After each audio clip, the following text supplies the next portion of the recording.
Mahuhulaan niyo ba kung nasaan ako ngayon? At kung anong mga pagkain ang ating tutuklasin at titikman? Sa ika-9 na anibersaryo ng Pinasarap, hindi tayo lulusong dahil lilipad tayo, mga kapuso. Hello! Welcome to Hong Kong! Iconic skyline, makukulay na city lights, at mga IG-worthy na pasyalan. Pero hindi lang po yan ang kayang i-offer ng tinaguriang Asia's World City, Hong Kong. Siyempre, sasamahan niyo po kaming busugin ang inyong mga mata at siyempre ang inyong mga sikmura. Titikman natin ang iba't ibang pagkain dito sa Hong Kong na hindi lang salamin ng tradisyon, pinasarap din ng panahon. Ako po si Cara David. Tara, let's taste Hong Kong!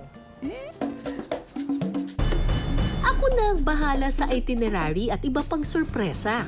1, 2, 3, 4! Diyos ko, Lord! Oh my gosh!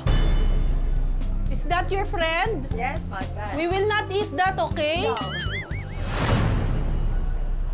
Can I touch it? I take it? Sabi ko, touch lang eh! Babalik pa sa akin to! What? Wait lang, galit siya sa akin! May mga nagsasabi ito raw yung parang Venice of Hong Kong.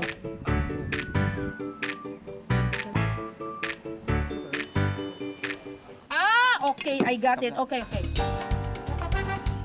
Okay.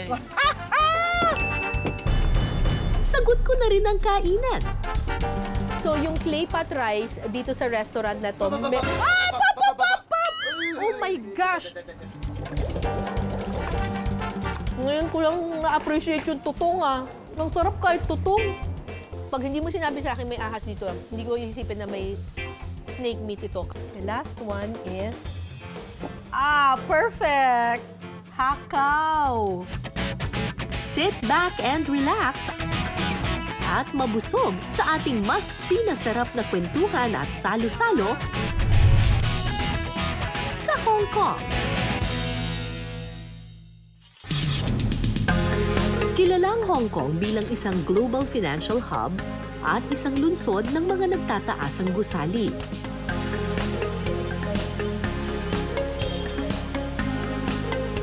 Pero alam niyo bang sa kabila ng patuloy na pag-unlad ng syudad, nananatiling buhay ang mga tradisyonal nilang pagkain? Isa ito sa mga dahilan kung bakit itinuturing na isa sa mga top food destination sa Asia ang Hong Kong. Ang una sa ating listahan, sikat na kainan na ang ibinibida, clay pot rice. Rice is life. Pero, syempre, andito ako ngayon sa Hong Kong at pinasarap to. Kaya kailangan espesyal din ang rice. Hindi lang basta-basta rice, kundi eto, Good Taste Kitchen, clay pot rice. Actually, itong restaurant na ito ay nagkamit na ng Michelin Bib Gourmand dahil sa kanilang mga dishes, specifically yung clay pot rice. Mula 2018 hanggang 2021, nakasama ang restaurant ni Jackie sa Michelin Guide for Hong Kong and Macau. Ang Michelin Bib Gourmand ay pagkilala sa mga masarap at dekalidad na pagkain sa abot-kayang presyo. Binigyan nila tayo ng special pass na makapasok doon sa loob mismo ng kanilang kusina. Hindi lang tayo kakain. Sasali tayo sa pagluluto. Hello, Jackie! Hello, Jackie! Be careful. Jackie Chan. Hey. Hey. And then clay pot. Oh, Hey. this is the clay pot. Yeah. Oh, so many. Sa maliit na kusinang ito, kaya raw nilang magluto ng 40 clay pots ng sabay-sabay. Meron tayo ditong rice. Itong rice na ito, binabad na ito sa cold water for 7 minutes para lumambot na siya. Yon ang sikreto. Ilalagay ngayon natin dito. Okay. Okay, right. And now, lalagyan ngayon natin ito ng mainit na tubig. I know. Boiling water for 7 minutes. pa! Sobrang cover. Okay. 2 minutes and Okay. 2 minutes. Okay. 5 minutes. Hindi pwedeng sumobra sa oras ang pagluluto dahil iluluto pa ulit ito sa ihawan para makuha ang crunchy texture ng kanin o pagkatutong nito sa ilalim. Dito sa restaurant na to, oh my gosh! Okay, oh my gosh! Be careful, be careful. Okay. Be careful. Nako, nagpapapak Yeah. Okay, Very good, tapos? very good. Kanin pa lang yan pero mabusisi na ang paghahanda. Kapag na half-cook na ang kanin, lalagyan na ito ng toppings na igat o eel at karne ng baboy. Ito raw ang isa sa kanilang best sellers. 1, 2, okay, 3. Tausi. Yeah. Okay. Alright. Eto na ngayon. 25 minutes. Yeah. After 5 minutes, we turn. Yeah. So kung mapapansin ninyo, itong ihawan niya dito, pag tiningnan mo, akala mo uling, pero hindi yan uling. Lava rocks yan. Mas pantay yung luto sa kanya kasi nakikip niya talaga yung init doon sa loob. Wow! Tingnan natin kung luto na. Ay, luto na to. It's okay. 最主要咧就係個鍋巴佢側邊係硬身，即係證明個鍋巴夠全，就有鍋巴就為之差唔多去到度數。咁而家隻正常嚟計咧就等幾分鐘就 OK 㗎啦。Konti pa raw. 係啊， Konting 咁我哋吸翻個 in 蓋 pa. 先，吸翻個蓋。 Okay, siguro mga 5 more minutes. Luto na yung kanin, pero 5 more minutes, mas magiging chewy pa raw yung kanin. So, hintayin lang natin. Ilang sandali pa, luto na ang clay pot rice. So, dito sa restaurant na to, merong 30 different kinds of clay pot rice. Itong golden pot na ito, golden clay pot na ito, ang isa sa pinaka-espesyal. Ito naman yung ginawa natin kanina. So, dito sa golden clay pot rice, meron itong Chinese pork sausage. Pero, kailangan daw halu-haluin pa ito. Okay, ma'am. May tagahalo pa ako, di ba? Okay. Wow! Lalagyan ngayon ng kanilang special soy sauce. Tapos, hahaluin. Ay, nakikita mo na may parang tutong siya sa ilalim. Kailangan haluin ng ganon. So, kailangan muna nating takpan siya ulit para yung init niya, tsaka yung sauce niya maghalo-halo talaga for 30 seconds. Ito naman yung ginawa natin. Ooh! But this one, no mixing. No mixing. No, okay. Okay. Oh, okay na. Okay. And now, I eat this. Okay. Thank you, Sochusay. So makikita ninyo, sa pinakailalim niya, parang may tutong-tutong. Kumbaga kapag kumain ka ng paella, di ba, gusto mo rin na mayroon siyang chewy, meron siyang malambot, pero dun sa ilalim, meron siyang parang tutong. Yung sa paella, ang tawag nila dun, sokarat. Sa atin, tutong. Dito kaya, anong tawag dun?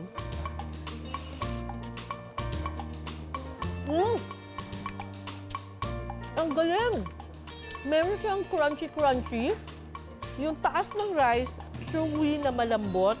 Tapos yung ilalim niya, crunchy! Ito na yung niluto namin! O, tikman na natin. Yung rice nito, mas malapit dun sa sinaing. Pero pati yung flavor nung meat at saka nung seafood, sumama na siya dun sa rice. Ngayon ko lang na-appreciate yung tutong ah. Ang sarap kahit tutong.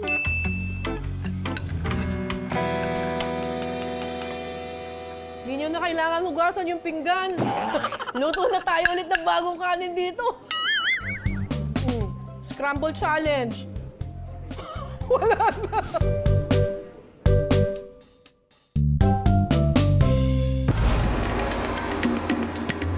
Noong nakaraang taon, isa sa most visited cities in the world ang Hong Kong.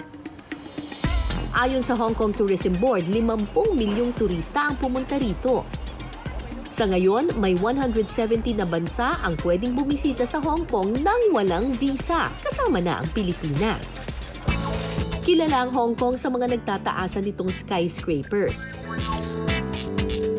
Pero may mga lugar pa rin dito na malayo sa maingay at abalang lungsod. Isa na rito ang Tai O Fishing Village. May 3 major areas ang Hong Kong: Hong Kong Island, Kowloon Peninsula, at New Territories.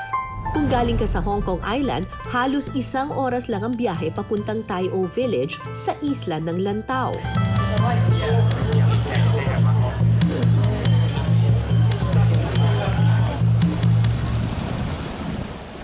Mula sa bangka, matatanaw mo ang mga bahay na nakatayo sa ibabaw ng tubig, na kung tawagin, pang-o.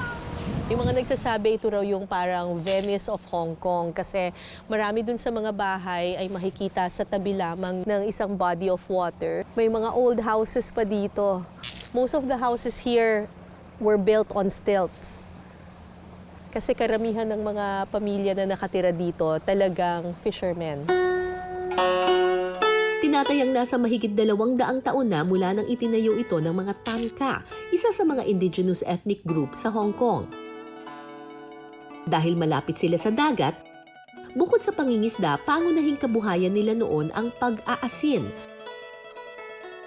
Ang proseso nila ng paggawa ng asin halos katulad ng pag-aasin natin sa Pangasinan.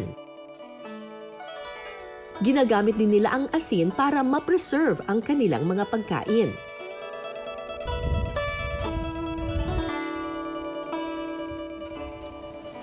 Uy, daming mga ano dito ah. Dried na mga squid, tahong. Oh, what is this? Oh, parang itlog siguro yan. Ay, starfish? Hala, ay, kinakain ba ang starfish? Noong unang panahon, ang Hong Kong, marami talagang fishing culture siya. Maraming nangingisda dito. And sikat na sikat ang mga fishing villages. Pero ngayon, syempre, nagbago na yung panahon, mas moderno na.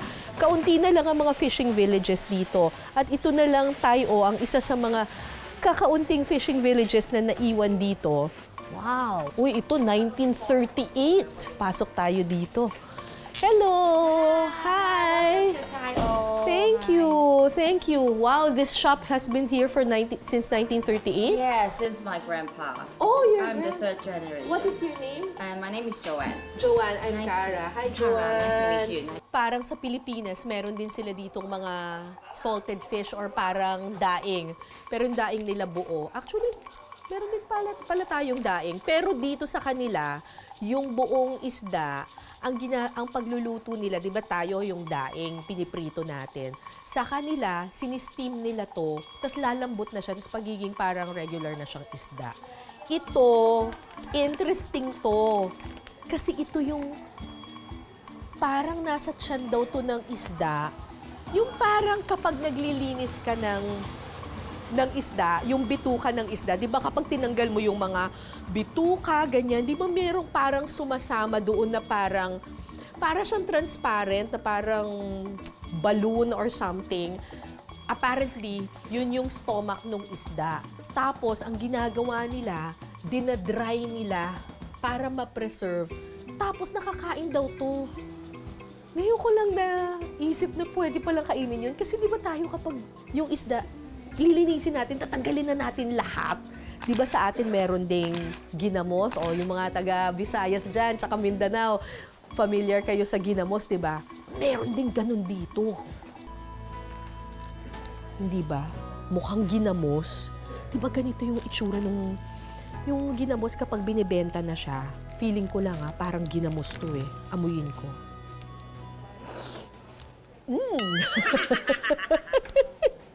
Malansa. Parang ginamos nga to. Gawa rin sa alamang o maliliit na hipon ang shrimp paste nila dito sa Tai O. Ang pamilya ni na Joanne, mahigit 8 dekada nang gumagawa nito. So, ito yung mga alamang na nakukuha nila, ang gagawin nila ngayon dito, iga-grind ngayon nila ito na talagang maliliit na maliliit. Tapos, pagkatapos nun, ipapatuyo nila sa mga ganitong klase ng bilao para mawala yung moisture, mawala yung mga water niya. Tapos, pagkatapos nun, pag na-dry up na siya completely, gagawin na siyang ganito, bricks. So, yung process nito parang mga 3 days bago maging ganito kaagad kasi kailangan talagang completely dry. Sa atin, ganito rin ba yung proseso? Yung mga taga Visayas tsaka Mindanao dyan, ganito rin ba gumawa ng ginamos? Kasi parang pareho eh. Pero bakit nga ba ganito ang shrimp paste nila? So, ganito yung itsura nung shrimp paste kapag na-dry out na siya for 3 days. Ang gagawin natin ngayon, gagawin na natin siyang bloke-bloke, katulad nito. Kasama ko dito. What is your name, sir? Choi Chanwa. Choi Chanwa. My name is Cara. Okay, we start. Okay. Follow, yes. Ay, Smash it first. parang clay siya. Kailangan lagyan ng oil kasi dumidikit. Kailangan pala. Ang hirap kasi. I will just take it out, okay? Like that? Okay. Yun oh. Mas madali kapag kamay lang. Tsaka yung flavor ng kamay ko. Masarap yun. Okay. And then I put inside here. Okay. Yan.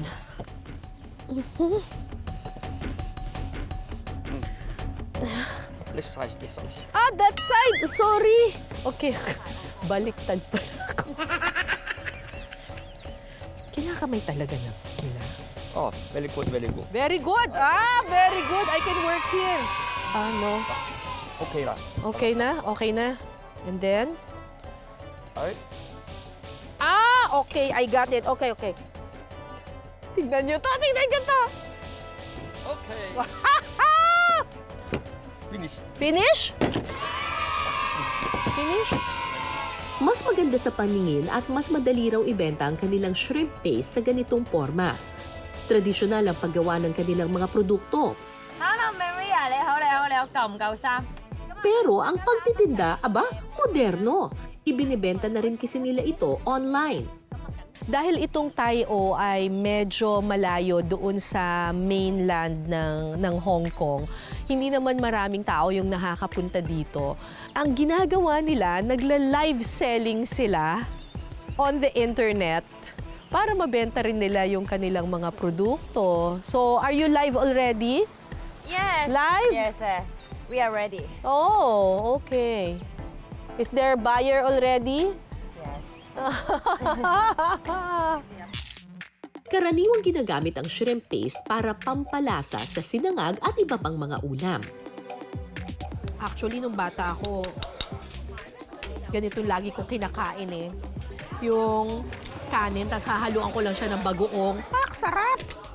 Tapos ito naman ay pork with shrimp paste also. Parang binagoong ang baboy siguro, di ba? Okay, tikman muna natin to. In-expect ko na maalat. Hindi siya maalat. Hindi overpowering yung alat niya. Parang binagoong ang baboy pero less salty. Ito yung parang binagoongan rice nila. Ay! Pareho nung atin. Parang bagoong rice din natin. Mas may fishy taste lang siya. Mas nalalasahan mo lang yung dagat, yung lansa ng isda or lansa nung bagoong. Ginigisa kasi natin yung bagoong natin, saka nilalagyan natin ng maraming garlic. Yung sa kanila kasi, ginger yung nilalagay nila pagtanggal ng lansa. At dahil nasimulan na natin, ay ituloy-tuloy na natin ang food trip sa Taiyo. Tikman na natin itong mantis shrimp. Alupihang dagat. Lasang sunog. Overcook, kuya. Lasa siyang yung, alam mo yung pusit na, daing na pusit, dried pusit, ganun yung lasa niya. Fish, puffer fish. Puffer fish, okay. Okay, ito na yung puffer fish. Or yung butete, di ba? Sa Pilipinas. Pwede. Ito pwede. Tastes good. Tastes good. This one, I like. Manamis-namis siya ng konti kasi nilagyan niya ng honey. Tsaka hindi siya kasing kunat. Pwede to. Manamis-namis ng kaunti. Puffer fish! Puffer fish, the best! I love the puffer fish. Thank you! Bye-bye.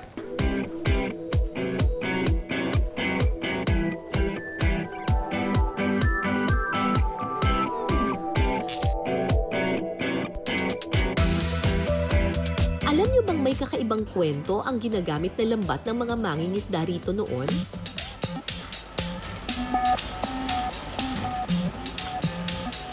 So, ito yung ginagamit nila na tali para sa pangingisda. Ito yung ginagamit nilang lambat. Kapag titingnan mo siya ng maigi, actually, these are 3 different ropes.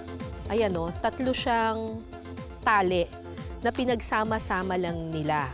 So, ang tanong, paano siya nababind na ganon?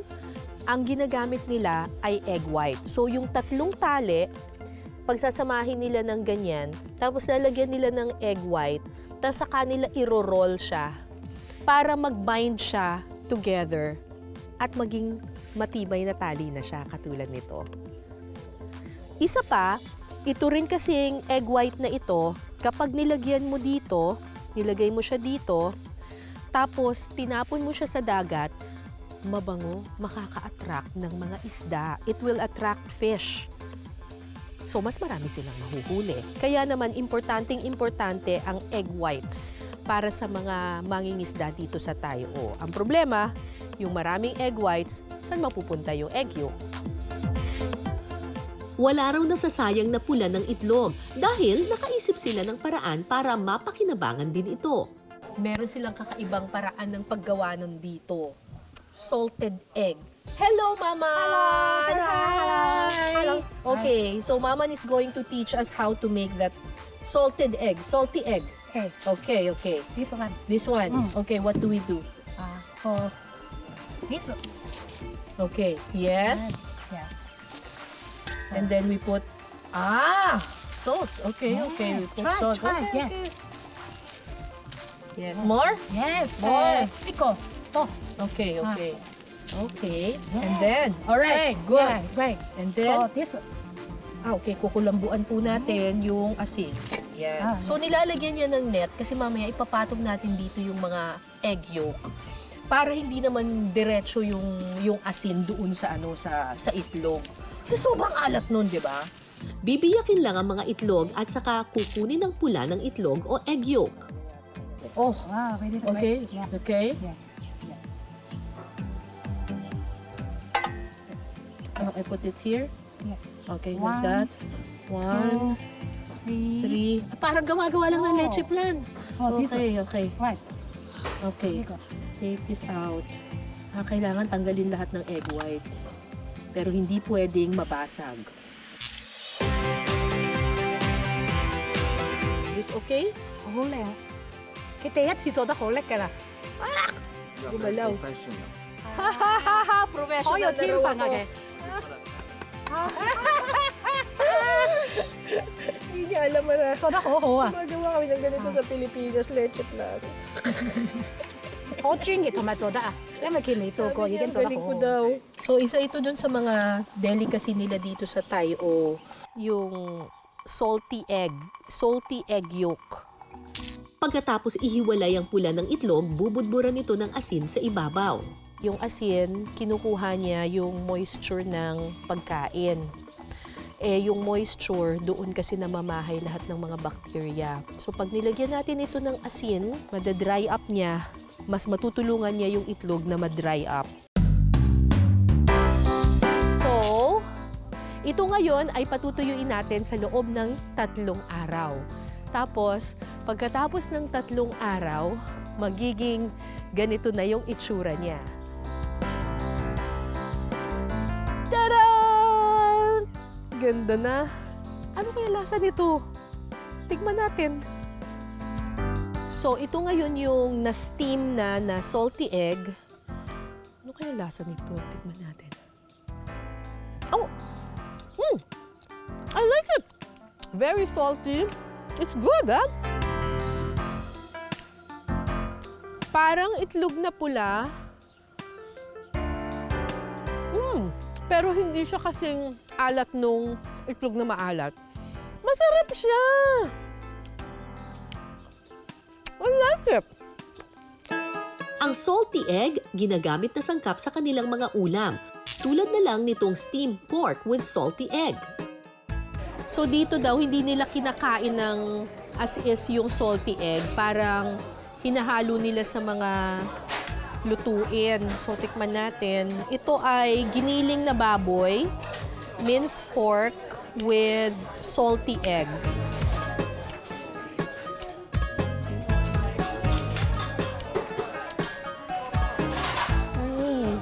Pwede naman, medyo bland ng kaunti yung pork.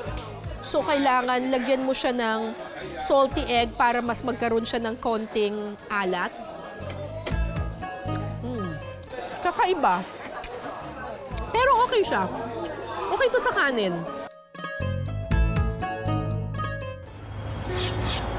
Malamig pa ang panahon sa Hong Kong nang bumisita kami rito. Kung tayo sa Pilipinas humihigop ng mainit na sabaw tuwing malamig ang panahon, aba, dito sa Hong Kong may kakaibang sabaw na siguradong magpapainit daw ng iyong katawan. Peking duck, dim sum, iba't ibang uri ng noodles. Ilan lamang yan sa mga sikat na pagkain dito sa Hong Kong. Pero alam nyo ba na meron din ditong mga exotic food katulad ng ahas? Nakatikim na ba kayo ng sinabawang ahas? Well, dito sa Hong Kong, merong isang restaurant na nagbebenta for the past 60 years ng snake soup. Pampainit daw yun ng katawan. Ready na ba kayo? Tara, magpainit tayo sa sinabawang ahas. Ang restaurant na ito dinarayo ng mga parokyano dahil sa kanilang snake soup.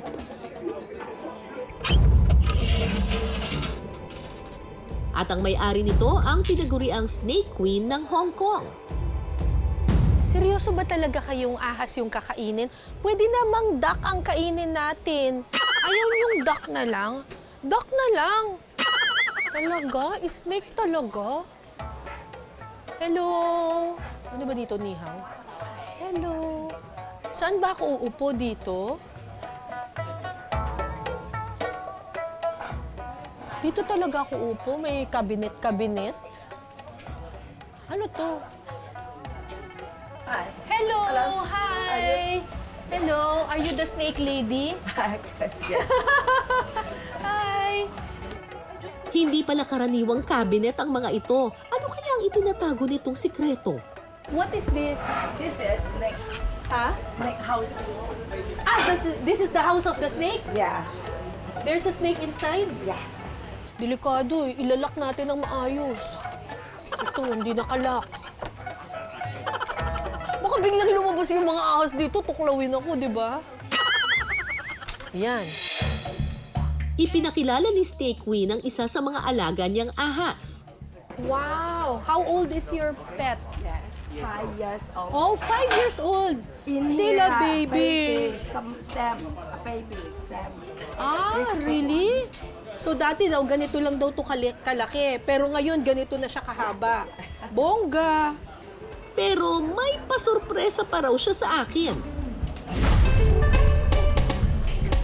Ay! Huwag niyo naman itapat sa mukha ko. Baka mamaya patayin ako niyan. Wow! That's a king cobra? Yeah. Oh my gosh! Is that your friend? Yes, my God. We will not eat that, okay? No. I think he's looking at me. Yes. Wow! Can I touch it? Can I touch it?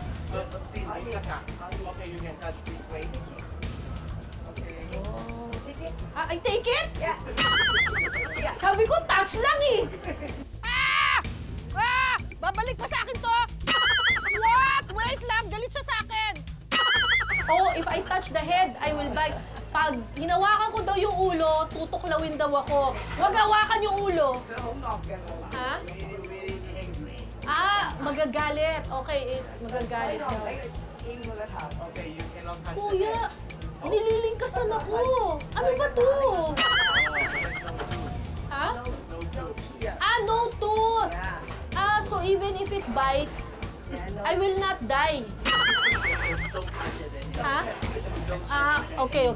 Have a small ear. Make a Okay. But look at this.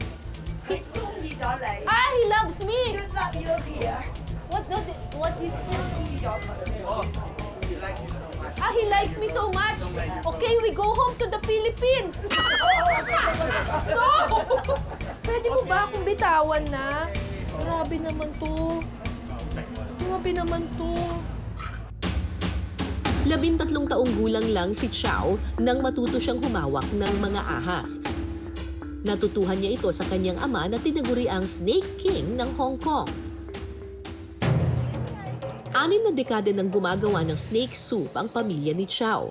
Paglilinaw niya, mga alaga niya ang mga buhay na ahas sa kanilang restaurant.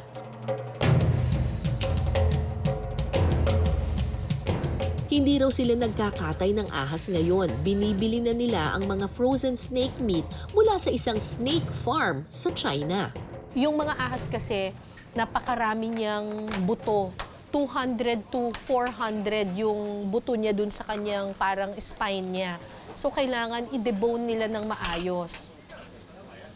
So, ang ginawa nila dito, nilaga muna nila yung ahas. Tapos tinatanggalan niya ngayon dinatanggal niya doon sa buto yung laman. Ang konti lang pala ng laman nito. So sabi ni ate, 冇油， ano daw, yung snake daw, konti lang daw talaga yung karne na makukuha dito. Tapos, kaya sobrang mahal daw ang snake meat. At sabi nila healthy daw yung snake meat kasi wala raw siyang oil, wala rin daw siyang fat of anything, of any kind. 冇少膽固醇， Okay, and the best protein. At mataas daw sa 食咗個 protein. 人靚好多。 Very pretty after you eat it. Ah, yun daw ang sikreto kaya raw siya maganda. 男人食咗 strong， Ah, ganon. Magiging kamukha kita. For ganon. men. Ah, tas yung mga lalaki raw, lalakas daw kapag kumain daw nito. Meron daw itong high collagen, kaya raw nakakapagpabata ng kanyang mukha. How old you? How old are you? Okay, sorry, my lady. 你估啊？ You guess. Ah, I don't know. 你 How, 想啊？見得 ano, like 40? Say something. What?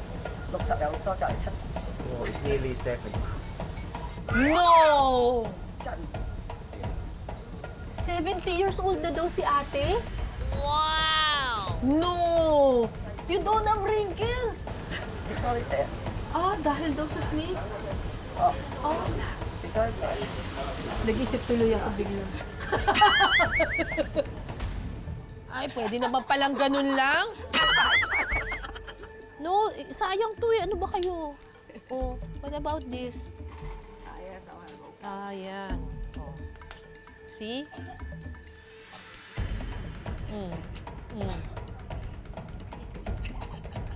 仲快，仲快，仲 perfect。 Oh, see? I can work for you. Okay, you pay me money.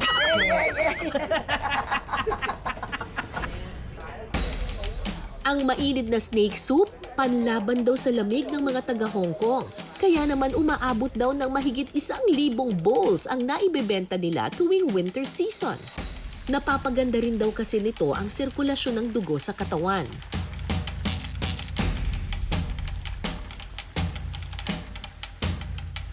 Sa isang malaking kaserola, pinagsama-sama lang ang karne ng ahas, mushroom at mga pampalasa.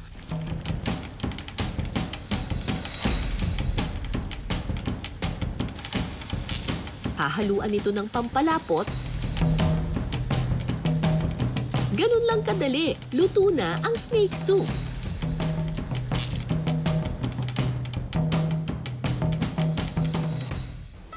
Okay. Ayun yung snake meat, oh. Ayan, oh. Buong-buo naman yung snake meat dito.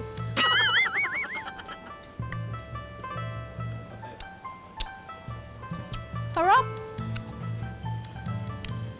Actually, masarap siya.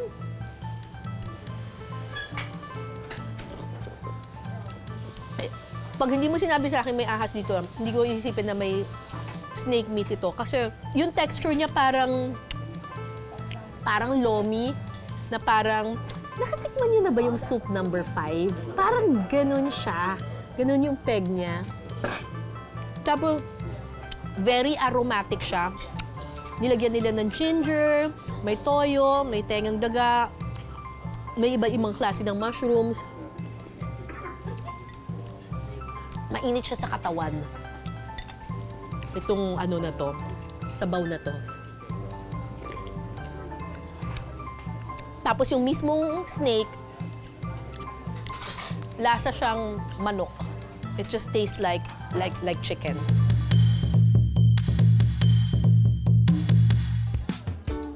Nabusog ba kayo mga kapuso? Patikim pa lang yan ng ating Hong Kong food adventure. Dahil sa part 2 ng ating Hong Kong special, mas mainit ang mga eksena sa kusina. Like that? Mas exciting ang mga hamong masusubukan. This is very tiring, okay? Your first time, It's my first time. Ilan po ba ang pagkain ninyo sa menu ninyo? Mas pinasaya ang kumustahan sa ating mga kababayan. Madami. Ano po ito? Pork belly dinuguan. Dinuguan? Kumakain sila ng dinuguan dito? Yes, oo. Reproductive tract? Ano itong fallopian tube ng baboy? At mas pinasarap ang Hong Kong food tasting experience. May wasabi! Oh, so like, it's the mustard. Mamot sa ilong ko! Kaya! Ang lambot! Paano nangyari yun? Hanggang sa susunod nating kwentuhan at salo-salo, mula rito sa Hong Kong, ako po si Cara David. Ito ang Pinas Sarap.